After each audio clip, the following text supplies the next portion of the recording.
Mata ng duwende. Mata ng duwende. Hindi ka pakaratablan ng bala po niyan.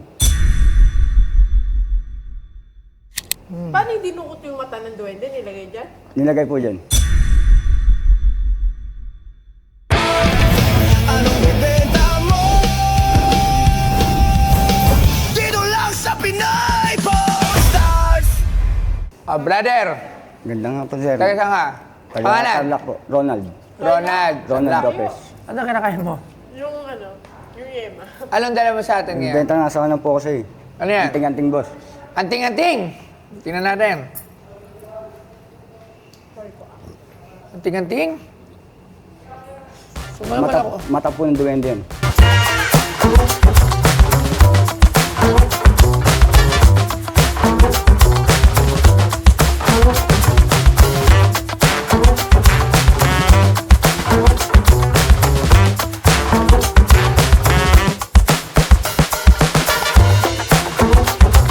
Alam mo ba?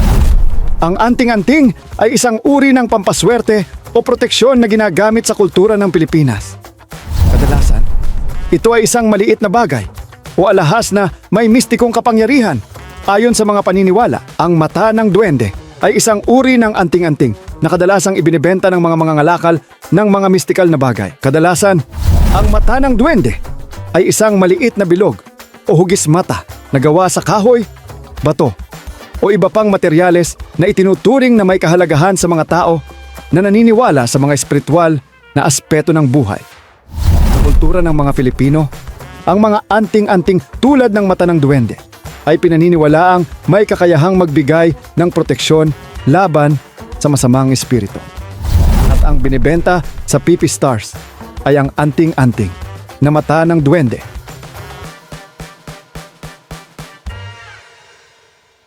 Mata ng duwende? Mata ng duwende. Ano naman nalaman? Galing po kasi sa lolo ko yan.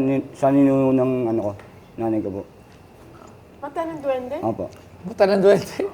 Totoo ba? Mata ng duwende. Hindi ka pakaratablan ng bala po niyan. Totoo?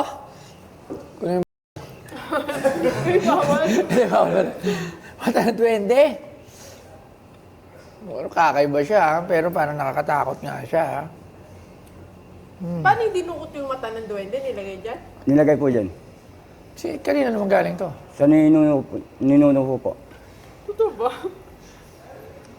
Ano ba yung tsura ng mata ng duwende? Ito yung mata ng Hindi po. duwende. Ano po, nakalagay. Mata ng duwende. Tanga naman, nag-trip lang to si Magkano sir. naman yung binibenta? 100,000 lang po. Hintay mo na. Tawag mo tayo ng expert Mali mo naman mata talaga ng duwende yan. sa mga anting-anting. So, marami nagbebenta ng anting-anting kasi dito. Pero ngayon lang ako nakakita ng ganito. At nakalimitan binibenta ito ng anting-anting yung mga coins. So, Arman! Tsaka, Ses! Papakita ko sa iyo yung ibang klase ng mga anting-anting na nabibili ko mga 15,000, 10,000. Opo. Kasi meron talagang... Try ko din mo yung anting-anting doon, pero ito kakaiba eh. Yung pagka nagaganyan, pag ito daw, malalaman mo anting-anting, pagka hawak mo siya, Dinikit mo. Tapos? kunyari yan, pantay. O pagka...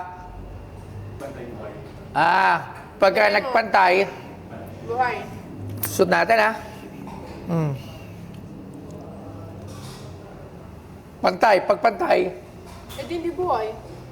Hindi, sa bagay. Mata na yan. Mata. okay, tignan natin. Papa Arman, halika. So, anting-anting. Ngayon lang ako nakakita ng gatong anting-anting. Hula mo.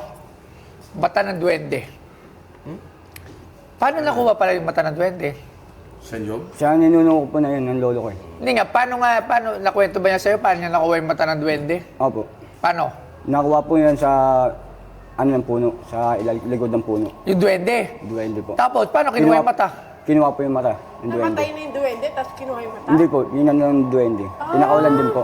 Oh. Ginanon. Tumuli na Sa ako. Job na Sorry. to. Ay, hindi. Oh. Mata ng duwende. Nakakita ka na niyan? Oh. Ngayon lang ako nakakita nito. Oh. Di ba? So, sa tingin mo, pati nga yung ating-ating natin, yung coins doon, yung bating-ting, yung... O, yung bilog na may mga ganon-ganon. Yung nakasolo doon, Tingnan natin. Tingnan natin yan. mata ng duwende. Patingin mo. Hindi. Hindi sa mata ng duwende kasi resin eh. Ha? Resin yan. Resin. Pero baka napapaniwala na ito ay mata ng duwende. duwende. Pwedeng belief. Oo. Kasi, yung ganyang Hindi. Yung coins lang, coins doon. disenyo, yung third eye. Third eye yung design na yan. Third eye. So, Bali, hindi daw tatabla ng bala pag ito.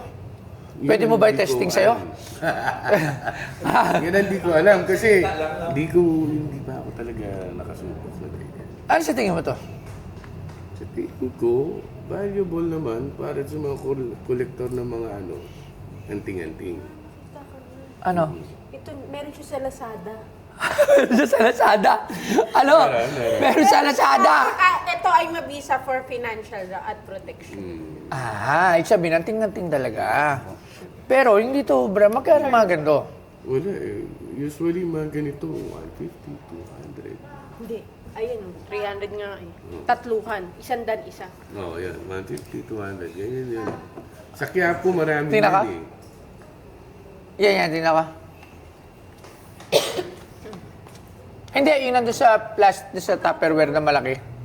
Yung may mga ukit-ukit. Dali mo hindi sa Tupperware na madayong silver. So, yan yun. Okay. Tawag dito, category niyan yung mga brass na anting-anting. Around 150, 200. Gino-joke ka lang Oo, ng ano wala. nung po siguro. Ako mamaya talaga binukot, no? Natatakot tuloy ako. Ako nga rin eh. Pero tingnan natin, coach. Sundan mo. Nako. Tingnan mo ha. Tingnan mo. Sundan mo lang. Sundan mo. Magkano pera mo sa wallet? Ibigay mo sa akin. Hindi ako nag-wallet eh. Ito, ayan. Ito yung mga pakaraniwang anting-anting na binibenta sa atin dito. Kahapon may nagbenta na naman sa atin. Parang kakaiba nga to eh. So nandito ka na rin, Arman, para makita mo pare. Iba na naman to. Ngayon lang ako nakakita ng ganito. Di ba? Iba, di ba? Parang sa mga rare pang 10 to. Di ba? So, Pero mas iba to. Mata to eh. mata to ng duwende. Sige, maraming salamat. Thank you. Anong trabaho mo? Nangalala lang po kami. Ayun. Sigurado, malungkot to. Dahil sa presyo. May anak ka na? Meron po. Yan. Isa po. Tomboy. Tomboy. Ay, layo pa niya. Taga saan nga? Tarlac po. Grabe layo mo. Bigyan na lang natin siya ng kasi hindi ko to pwedeng mabili. Na katulad ng presyo na gusto mo. Opo. Pero maganda to, meron din para sa Lazada nito. Pero gusto ko rin yan. Isa pa rin to. Kasi mata to ng duwende. Duwende. Magkano ibigay natin kay Kuya? Hindi, bibigyan ko na lang din siya. Magkano? Bulong sa akin. Hindi, yun sa pag-uwi niya, tsaka sa anak niya, para may mauwi siya. Eto, syempre, bibiling ko to sa presyong Lazada. Okay. Magkano bibigay natin kay Kuya? 2,000. 2,000 2,000. pesos. Okay na ba sa'yo? Sige po. Ha? Sa akin na itong mata ng duwende. Opo. Ha, amin na. 2,000 pesos. Opo. Okay Bakit na. mo ba ito suotin? Pwede po niyo sa ATM. Naniniwala ako kay Kuya isang Ha? Ayan. Sige. Pwede ka na magpa... nga. Sige, bahala ka. Mabubiyudo ako pag ka. Sige. Mata ng 20. Amin yung mata ng 20 mo. Sige po. 2,000 pesos sa akin yan. Maganda to. Tatabi ko to sa akin. Thank you very much. 2,000. Ses, bigyan mo 2,000 si brother. Okay naman siya, nabibili naman yung mga Kaso, yun lang talaga nabibili yung anting-anting ko sa kanya. Hanggang sa tinawaran niya na lang, bigay ko. Okay naman. Ayos, masaya.